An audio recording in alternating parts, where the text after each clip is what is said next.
ለረጅም ጊዜ የቆየውን የመድኃኒት አቅርቦት በሀገር ውስጥ ምርት የመሸፈን ጥያቄን ለመፍታት እየተሰራ መሆኑን የጤና ሚኒስትር ዶክተር መቅደስ ዳባ ገለጹ። ውል የተገባለት የመድኃኒት ፍላጎትና አቅርቦት ስርዓት አተገባበር ሀገር አቀፍ የንቅናቄ መድረክ ባለድርሻ አካላት በተገኙበት ተካሂዷል። በወቅቱ የጤና ሚኒስትር ዶክተር መቅደስ ዳባ እንደገለጹት ነባሮችንና አዳዲስ የሀገር ውስጥ የመድኃኒት አምራቾችን ለማበረታታት በትብብር ይሰራል። አምራቾች ጥራት ያለው ምርት እንዲያመርቱ የቁጥጥር የድጋፍና የክትትል ስራን በትኩረት መስራትን እንደሚጠይቅ ጨምረው ገልጸዋል። በሀገር የተያዙ አጀንዳዎችን የኔ ብሎ በመያዝ ተናቦና ተባብሮ በመተግበር ውጤት እንደሚያስመዘግቡ ማድረግ እንደሚገባ አስገንዝበዋል። ዘገባው የኢትዮጵያ ፕሬስ ድርጅት ነው።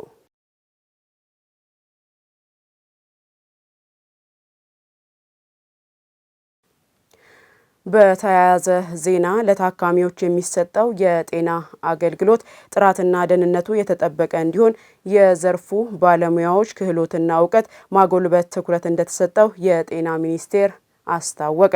ሚኒስቴሩ የጤና ሙያ ተከታታይ የአቅም ማጎልበቻ ስልጠና ፕሮግራም ያለበትን ደረጃ በአዳማ ከተማ ከባለድርሻ አካላት ጋር ገምግሟል። በጤና ሚኒስቴር የሰው ሀብት ልማት አቅም ማሻሻያ መሪ ስራ አስፈጻሚ ዶክተር አሰግድ ሳሙኤል በመድረኩ እንደገለጹት የጤና ባለሙያዎች ሙያቸውን ክህሎትና እውቀታቸውን እንዲያጎለብቱ ትኩረት ተሰጥቶ እየተሰራ ነው። በሀገር ደረጃ በ300 ማዕከላት ለጤና ባለሙያዎች ተከታታይ የሙያ ማጎልበቻ ስልጠና እየተሰጠ እንደሚገኝ ዶክተር አሰግድ ጠቁመው ስልጠናው በገጽ ለገጽ የሚሰጥ ሳይሆን ሙያተኞቹ በስራ ላይ ሆነው ክህሎትና እውቀታቸውን የሚያሻሽሉበትም ነው ብለዋል። ከጤና ሚኒስቴር ጋር በመተባበር በቴክኖሎጂ ዲጂታል ትምህርትን በመቅረጽ የጤና ባለሙያዎች በስራ ላይ ሆነው ከያሉበት የሙያ ማጎልበቻ ስልጠና እንዲያገኙ እየተደረገ ነው ያሉት ደግሞ የጄኤስአይ ኢትዮጵያ ፕሮጀክት ዳይሬክተር አቶ ደሳለው እማዋይ ናቸው። ኢዜአ ዘግቧል።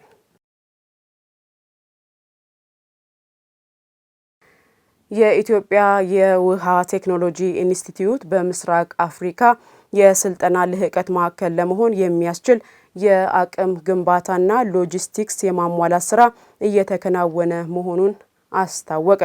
የኢትዮጵያ የውሃ ቴክኖሎጂ ኢንስቲትዩት ዋና ዳይሬክተር ዶክተር ታመነ ኃይሉ ለኢዜአ እንዳሉት የአቅም ግንባታ ስራ ኢንስቲትዩቱ ከሚያከናውናቸው ተግባራት መካከል አንደኛው ነው። ኢንስቲትዩቱ በዘርፉ ያለውን ችግር በመለየት ስልጠና እየሰጠ መሆኑንና እስካሁን ባለው ከ18 ሀገራት የተውጣጡ ከ200 በላይ ባለሙያዎች ስልጠና መስጠቱን ተናግረዋል። ኢንስቲትዩቱ በዘርፉ ምስራቅ አፍሪካ የስልጠና ልህቀት ማዕከል የሆነን ራዕይ ለማሳካት እየሰራ መሆኑንም ጠቁመዋል። ኢንስቲትዩቱ በዘርፉ ያሉ ችግሮችን በጥናት በመለየት መፍትሄ ከማበጀት ባለፈ ዘመናዊ ላቦራቶሪ እየገነባ መሆኑንም ነው የገለጹት። በውሃ ዘርፍ ላይ ስልጠና የሚሰጡ የቴክኒክና ሙያ ተቋማትን አስፈላጊውን ድጋፍ እያደረገ መሆኑንም ጠቁሞ በዓመት የሚያሰለጥናቸው ባለሙያዎች ቁጥር እያደገ መምጣቱንም አብራርተዋል። ኢንስቲትዩቱ ከ10 ዓመት በፊት በዓመት 150 የሚጠጉ ባለሙያዎችን ያሰለጥን እንደነበረ አንስተው አሁን ላይ ከ2000 በላይ ሰልጣኞችን በዓመት እየተቀበለ መሆኑንም ገልጸዋል።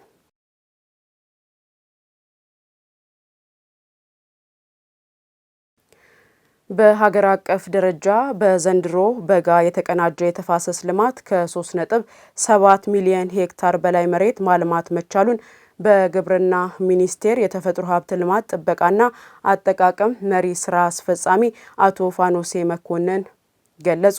መሪ ስራ አስፈጻሚው ከኢዜአ ጋር በነበራቸው ቆይታ በኢትዮጵያ የተጎሳቆሉ መሬትና አካባቢን ለማከም መንግስት ዘርፈ ብዙ ስራዎችን እያከናወነ እንደሚገኝ ተናግረዋል። ባለፉት ዓመታት በተከናወኑ የአፈርና ውሃ ጥበቃ ስራዎችም ወደ 33.6 ሚሊዮን ሄክታር መሬት እንዲያገግም መደረጉንም ጠቅሰዋል። በየዓመቱ እንደ አካባቢው ነባራዊ ሁኔታ ከ30 እስከ 60 ቀናት በሚቆዩ ጊዜያት ህብረተሰቡ በሚያደርገው የነቃ ተሳትፎ የስነ አካላዊ የአፈርና ውሃ ጥበቃ ተግባር በልዩ ትኩረት መሰራቱንም ገልጸዋል። እየተገባደደ ባለው በጀት ዓመትም ከ21 ሺህ በላይ በሚሆን ተፋሰሶች ላይ የተቀናጀ የተፋሰስ ልማት ስራ መከናወኑንም ተናግረዋል።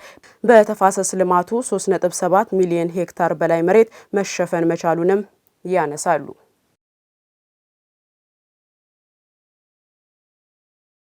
በቆላማ አካባቢ ፍየልን በማርባት የአርብቶ አደሩ የኑሮ መሰረት የሆነውን የእንስሳት እርባታ ለማዘመን ሴቶችን በዘርፉ ማሰማራት ውጤታማ ማድረጉ ተገለጸ። ጥሩ ቁመና ያላቸውን ፍየሎች ከየአካባቢው ዝርያ በመምረጥና በማዳቀል ምርታማነታቸው በእጥፍ ለማሳደግ እየተከናወነ ባለው ስራ ተጠቃሚ ሆነናል ያሉት በአበላ አባያ ወረዳ በማህበር የተደራጁ ሴቶች ናቸው። ሴቶቹ የገንዘብ ቁጠባ መጀመራቸውና በቀጣይ ስራቸውን በማስፋፋት በይበልጥ ተጠቃሚ ለመሆን እንሰራለን ነው ያሉት። ትዝታ ታከለ ዝርዝር አላት። የራሳቸውን ማህበራዊና ኢኮኖሚያዊ ችግር ለመቅረፍ በፍየል እርባታ ስራ የተሰማሩ ሴቶች በስራቸው ውጤታማ በመሆን ህይወታቸው ላይ ለውጥ ለማምጣት ችለዋል። የአካባቢው መልክዓ ምድር ለፍየል እርባታ ምቹ በመሆኑ ይህን ምርጥ ተሞክሮ ወደ ሌሎች አበላ አባያ ወረዳ አካባቢዎች በማስፋት ለመስራት መዘጋጀታቸውን ይገልጻሉ። ከዚህ በፊት አባል ባልነበርኩ ጊዜ ምንም ክፍት አልነበረኝም እና ይህ ፍየል ከተሰጠ ጀምሮ ምንም እህል ቢሆን ሳሮችንም ቢሆን እየተጠቀምኩ ፍየሎችን አበላሉ። በጣም ለውጥ አሳይተዋል። የፈጣሪ ፍቃድ ከሆነ ፍየሎቹን በመሸጥ አቅማችንን ለማሳደግ ነው የምንፈልገው። የፍየል እርባታው በአዋጭነቱ ከቀጠለ ደግሞ ሌሎች ከብቶችንም በማርባት ራሳችንን ችለን ቤተሰቦቻችንን መደገፍ እንፈልጋለን።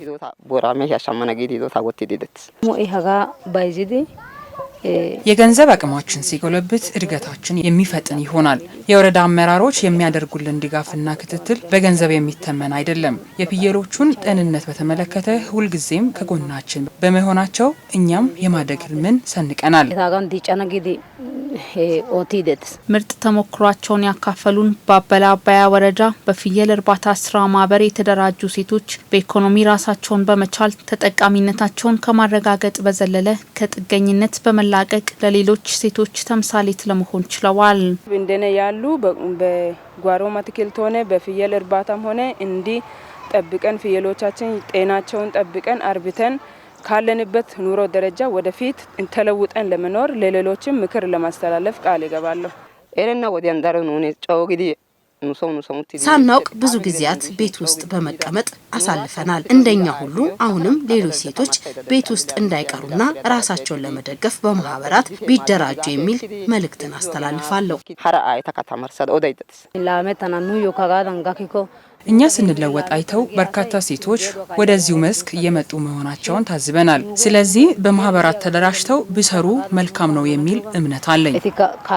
በአበላ አባያ ወረዳ በሁሉም ዘርፎች የስራ እድል በማመቻቸት በተለይም የሴቶችን ኢኮኖሚ ለማሻሻል የተሰራው ስራ ውጤታማ መሆኑን የሚናገሩት የወረዳው ስራ እድል ፈጠራና ኢንተርፕራይዝ ልማት ጽህፈት ቤት ኃላፊ አቶ መብራቱ ወሌ በሴቶች ብቻ የተደራጁ 160 ኢንተርፕራይዞችን ከሌሎች ግብረሰናይ ድርጅቶች ጋር በመቀናጀት የመደገፍና የማብቃት ስራ እየተከናወነ ይገኛል ብለዋል። ውጤታማ ናቸው። ውጤታቸውን ስናይ እጅግ በጣም የሚያስደስት የኛ ወረዳ ደግሞ አየር ጸባይም ለፍየል እርባታ ምቹ የሆነ አየር ጸባይ ያለበት ወረዳ ስለሆነ በዚህ በፍየል እርባታ ስፔሻላይዝ በማድረጋችን ዞኑም ጭምር እውቅና የሰጠበት ሴቶችም ጭምር ተጠቃሚ የሆኑበት ስራ ዘርፍ አንደኛ የኛ ድጋፍ መጀመሪያ ሴቶችን ከመለየት ጀምሮ ድጋፍ አድርገን ስልጠና ሰጥተን በዚህ ኢንተርፕራይዝ ነሱ ተደራጅቶ በዚህ ዘርፍ ቢሰማሩ ውጤታማ እንደሚሆኑ ለነሱ በቂ ስልጠና ሰጥተናል።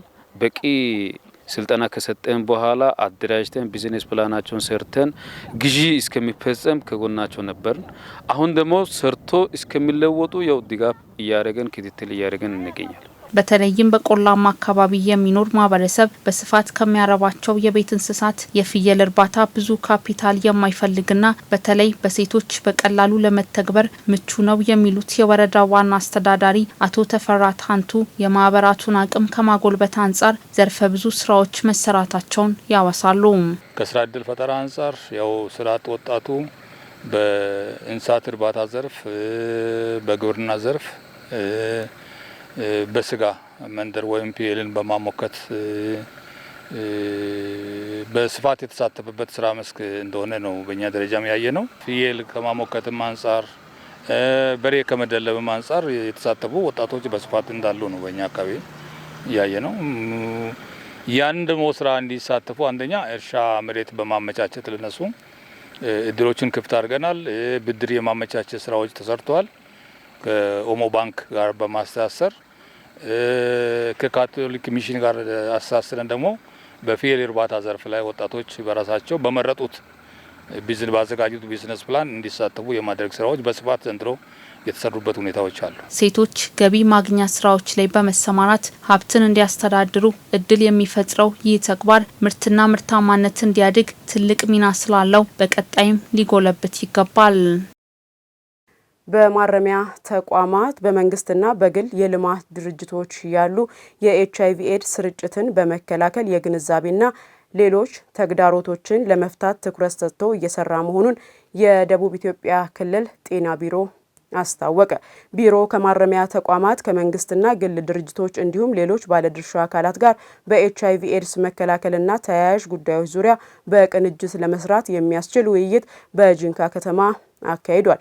የደቡብ ኢትዮጵያ ክልል ጤና ቢሮ ምክትል ኃላፊና የኤችአይቪ ኤድስ መከላከልና መቆጣጠር ዘርፍ ኃላፊ አቶ ማቴዎስ ጋርሾ እንደገለጹት ለኤችአይቪ ኤድስ ስርጭት ተጋላጭ የሆኑ ቦታዎችን በመለየት በኤችአይቪ ኤድስና ሌሎች በሽታዎች በተሰሩ ስራዎች ሰፊ ለውጦች መምጣታቸውን ገልጸዋል። የክልሉ ማረሚያ ቤት ምክትል ኮሚሽነር ወንድማገኝ ሰለሞን በበኩላቸው በክልሉ ባሉ 8 ማረሚያ ተቋማት ውስጥ ሰፊ የታራሚ ቁጥር በመኖሩና በኤችአይቪ ኤድስ ተጋላጭ ከሆኑ የማህበረሰብ ክፍሎች አንዱ በመሆናቸው ተጋላጭነቱን ለመቀነስና መዘናጋቶችን ለመፍታት ትኩረት በመሰጠቱ ቢሮ ምስጋናውን አቅርቧል። ዘገባው የደቡብ ሬዲዮና ቴሌቪዥን ድርጅት ነው።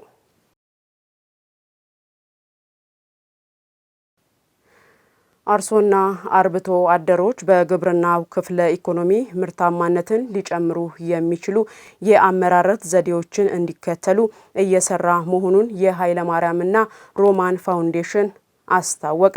ፋውንዴሽኑ በደቡብ ኦሞ ዞን በና ጸማይ ወረዳ ጎልዲያ ቀበሌ የአርሶ አደሮች የእቀባ እርሻ ሰርቶ ማሳያ የመስክ ጉብኝት መርሃ ግብር አካሂዷል።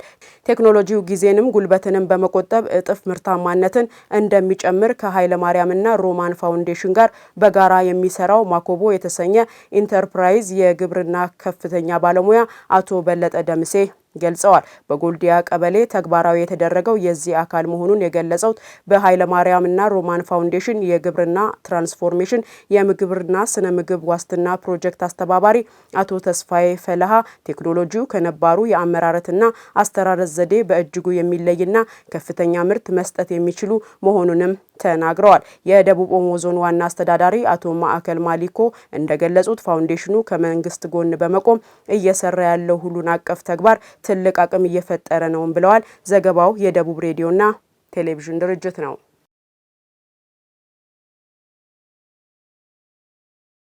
የኤሌክትሪክ አገልግሎት ፈላጊዎች በፍጥነት ምላሽ የሚያገኙበት አሰራር ተግባራዊ እያደረገ መሆኑን በኢትዮጵያ ኤሌክትሪክ አገልግሎት የሲዳማ ሪጅን አስታወቀ።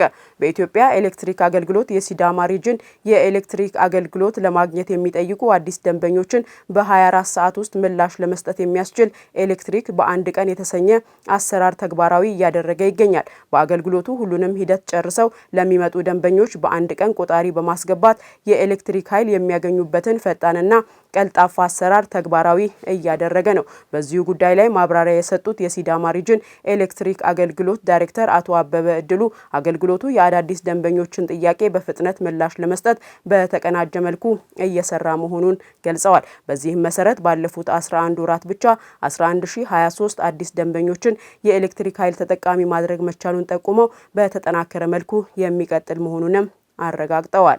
አገልግሎቱ ባለፉት 11 ወራት የስነ ምግባር ጥሰት ታይቶባቸዋል ባላቸው 48 ባለሙያዎች ላይ አስተዳደራዊ እርምጃ መውሰዱንም አስታውቀዋል።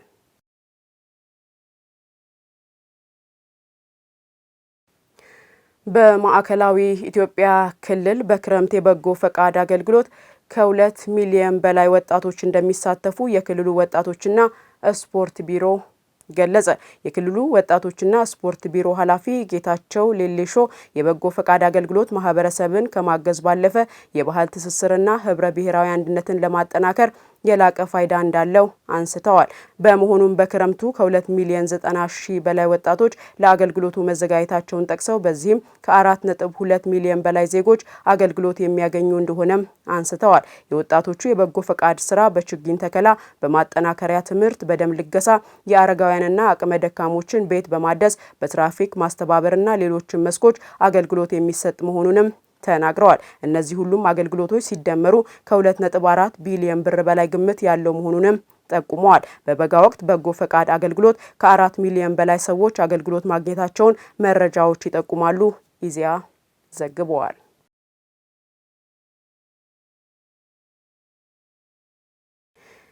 የይርጋለም የተቀናጀ የግብርና ኢንዱስትሪ ፓርክ ለውጭ ገበያ ካቀረበው የአቮካዶ ዘይት ምርት ከ2.2 ሚሊዮን ዶላር በላይ ገቢ ተገኘ።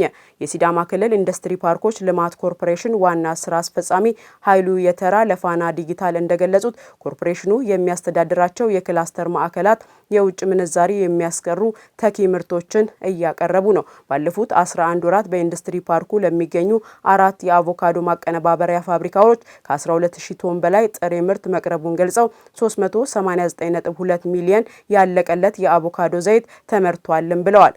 ከዚህም ውስጥ 320 ቶን ድፍድፍ የአቮካዶ ዘይት ለውጭ ገበያ ቀርቦ 2 ሚሊዮን 299 ሺህ ዶላር በላይ የውጭ ምንዛሪ መገኘቱንም ተናግረዋል። በተደራጁ ማህበራት አማካኝነት ከ136400 አርሶ አደሮች ጋር የምርት ትስስር መፈጠሩን ገልጸው 25000 ለሚሆኑ ዜጎች የስራ ዕድል መመቻቸቱንም ተናግረዋል።